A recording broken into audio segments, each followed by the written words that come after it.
And now a virtual message from the President of the United States.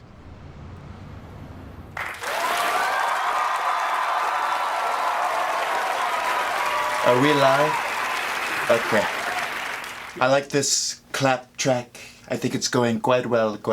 I don't think anyone will notice.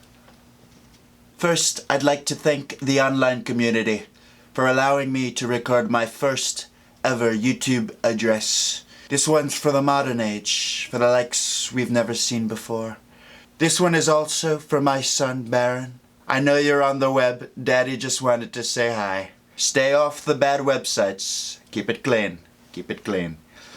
I'm bringing in this message to discuss a very big problem in our country today. Our nation is witnessing a rise in crime and unrest in the streets ever since George Clooney, and a rise in the radical left and Antifa. Quite frankly, I miss the old days when it was just Queen Latifah. She was always very nice to me. And using the wise words of Queen Latifah, we could all use a little UNITY. NIGG. Wrong meeting? Wrong meeting. With the rise in crime, let's also not forget that we are all still in a Panera. In a pandemic, sir. A pandemic. With COVID-19, or how I like to call it, Szechuan sauce, we are seeing numbers getting higher and higher, and we must do something about it. And as it turns out, I have a chart. But luckily we have a great economy, and as it turns out, I have a chart of all the great numbers that we're putting up right now. Our nation, under God, and I'd like to remind people this is still a Christian nation. God is still the landlord of the property, and we are all the tenants. So we must coexist, cohabulate, co-costulate, and for lack of a worse word, Costco. And we must do this together. We cannot allow the radical left and the fake news media to destroy this country. All of the false reporting, the Chris Cuomos, the Don Lemons, the Ellens. It's very terrible what's going on with Ellen. Very terrible. It's the left. They'll eat you up. Everyone's on the menu. The fake news media cannot even report on all of the record-breaking job numbers. You know, we have a lot of televisions on Air Force One. A lot of televisions. They're all over. They're up, they're down, they're all around. It's crazy how much screens are on this plane, I'm telling you. Seriously. It's like a Best Buy how many televisions are on this plane. And speaking of televisions, what's up with Telemundo? I can't understand a word anybody is saying. But we must stay strong. We must stay united. And we must have law and order.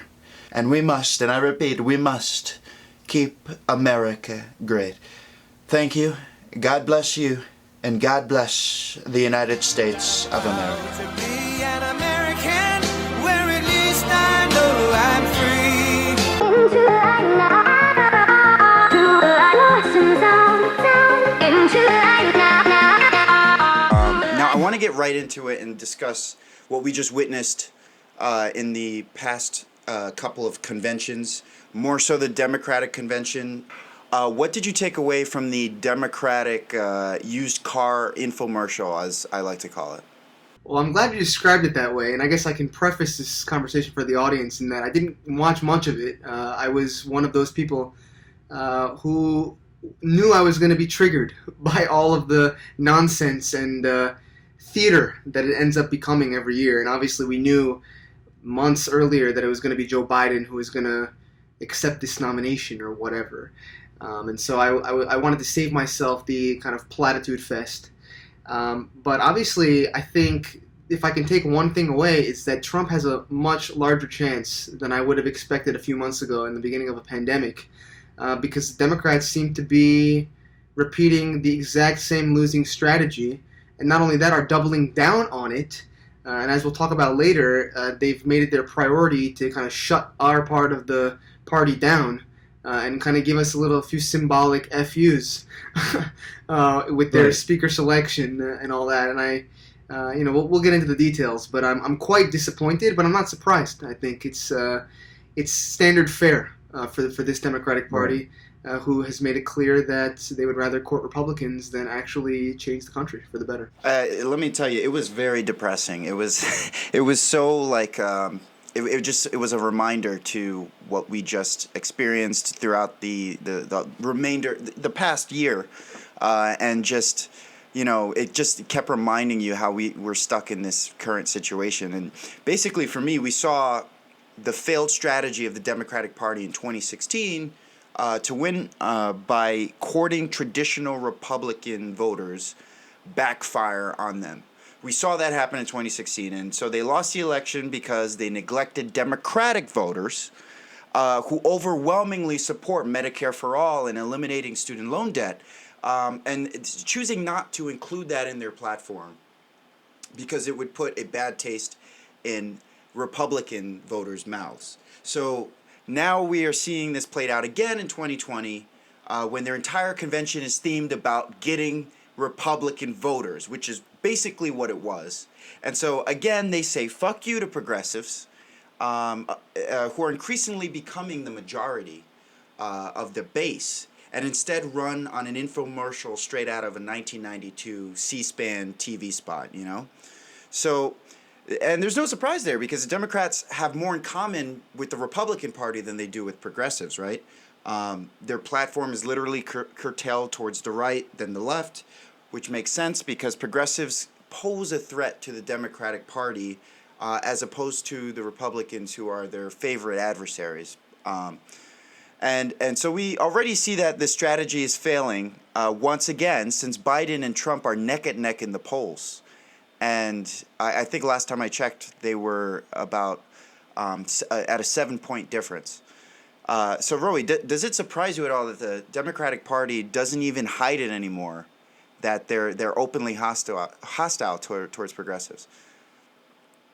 Yeah, like I said earlier, it's not quite surprising. And I think, what I hope that this convention does is send the signals to all the people who did think that there was something salvageable in there, that there isn't, right? I mean, I think the fact that we had John Kasich and Colin Powell, a pro-lifer, and the guy who literally lied us into the Iraq War, are getting not only more speaking time, but are being celebrated in this convention, as opposed to, like you say, the rising stars. I mean, I don't know about you. I think AOC is certainly somebody who represents our wing of the party.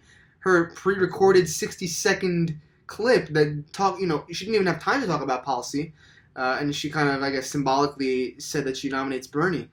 It was so clear that was the exact limit that they were willing to have in terms of hearing why we think they're so horrible, which is why we were overwhelmingly for Bernie throughout the primary. John Kasich even openly mocked AOC right before she talked, I think. That's right. And he basically said that just because she gets disproportional airtime doesn't mean that she's kind of a big part of the party. But I would beg to differ, meaning, given the fact that she's, I guess, the top fundraiser in the last couple of years. She's championed she's the first of the squad, but she's championed Medicare for All, Green New Deal. She brought through that legislation with actually Ed Markey, who's, congratulations to him, just ousted the challenger Joe Kennedy, who reminds me a lot of Pete Buttigieg. But yeah, it's that is so remarkable. It was funny because they put him on a literal fork in the road. That clip I did see of John Kasich basically saying, "Hey, Republicans, don't you think Trump is so bad? Look, even John Kasich will join us." I also think it's interesting how they left out Tulsi Gabbard from that convention altogether. I mean, for a party that claims to be for women, for colored women, for veterans, they just completely excluded her altogether, which tells me it's like they just don't care anymore. They're not hiding it. It's almost like a boyfriend who's like sending their girlfriend a pile of shit on Valentine's Day. Yeah, no shame. Well, yeah, I guess I'm not as surprised in the Tulsi exclusion, considering what they did to her in the primary. I mean, they didn't give her any speaking time hardly, and actually she won delegates as opposed to Kamala Harris, who was given the VP slot. But yeah, it's interesting that you mentioned that, because I think if they are going to go for that Republican vote, wouldn't it be great to highlight a veteran of the Iraq War, somebody who lost her friends dying because Colin Powell lied us into an illegal offensive war. But no, instead we're going to rehab Colin Powell, right? And yeah. All right, so I got a video. You said you saw it already, but Here we go. Everybody, either they want to beat us back into submission or throw crumbs. That's not going to fix the situation, neither one. You can't beat us back into submission. You go with the law and order things, it's just going to get worse. Why don't you give us something to celebrate? How about that? Give us something to rejoice behind instead of always coming with bad news or showing us that we don't mean anything in this country. Our lives don't matter too much. You know, however you want to phrase it. Gang excuses on why, it can't get done.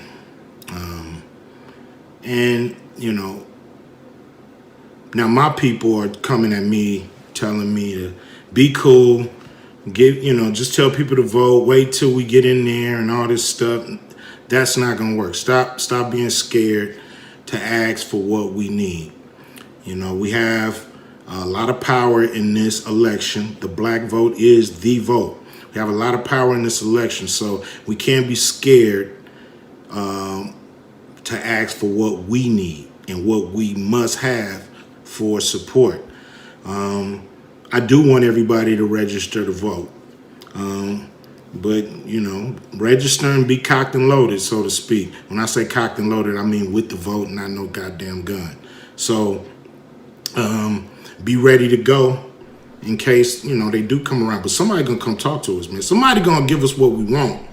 Or we So, That's what how were I your feel. thoughts on what Ice Cube just had to say before? Well, I think it's remarkable that we need a rapper to show us this clarity. And what stuck with me was, I mean, obviously he talks like we're saying that you have to actually threaten to not vote for them. That's kind of the only leverage we have. But he quite simply says, okay, yeah, Trump is bad, but now what?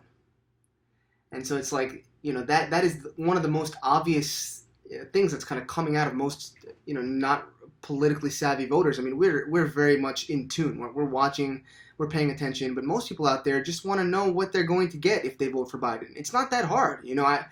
I guess, yeah, not being Trump is very attractive, but what is it? What is it that we're going to get? And it's not only are they not showing it, but they're making it their business to stick to the line of, oh, we're just going to not be Trump. And it's particularly, I mean, obviously we talked about, we've talked in the past about the dwindling economy and kind of all of these things that led to Trump. But now we're in an effing pandemic, dog. Like, we're literally 40 million plus people unemployed and losing their health insurance during a pandemic because of that. We have a climate crisis looming. We have all of this unrest and upheaval. Obviously, the stock market's doing just fine. But those people out there who are about to get evicted are asking, what are you going to do for me? And the Democrats say jack shit, and Trump says, I'll do a moratorium on evictions. So who do you think is going to get those voters to come out for them? Absolutely. Or when you have Trump withdrawing troops from Iraq and Syria, and the left is accusing him of creating a vacuum for ISIS, it makes you wonder, who is looking after our troops, who is trying to be the most anti-war candidate out there. Yeah, I mean, I'll definitely say that I doubt Trump's anti-war intentions, but he did definitely campaigned on that for sure, and he did do those kind of symbolic moves that I'm sure he'll pull out during the campaign. And it's they aren't hiding it. Let's just say, I mean, many Democrats voted to not only give Trump his military budget, but give him more money than he asked for in the last couple of years. So they've made it clear, they give you some mumbo jumbo about like how our allies need us, or there's some strategic importance that the generals can't tell you, because why would the generals ever tell us about a war and what they're doing out there? Because obviously keeping cover is their priority. But yeah, it's disconcerting, and I actually appreciate your point about Biden being an imperialist, because we rarely talk about foreign policy. Everybody's so concerned with domestic policy. But Trump is going to keep a very aggressive and hawkish stance, just like Obama did. I mean, we're not going to stop the drone program. We're not going to do any of that stuff under Biden. And it's really important to highlight that. So I certainly appreciate your stance in that case. And I do agree. I'm pro-peace. I'll say that.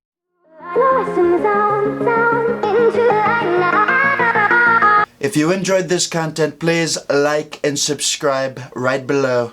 It's very terrible what's going on with YouTube these days. It's very terrible. I'm not afraid to admit it. There's a lot of alternative and independent voices being banned on YouTube.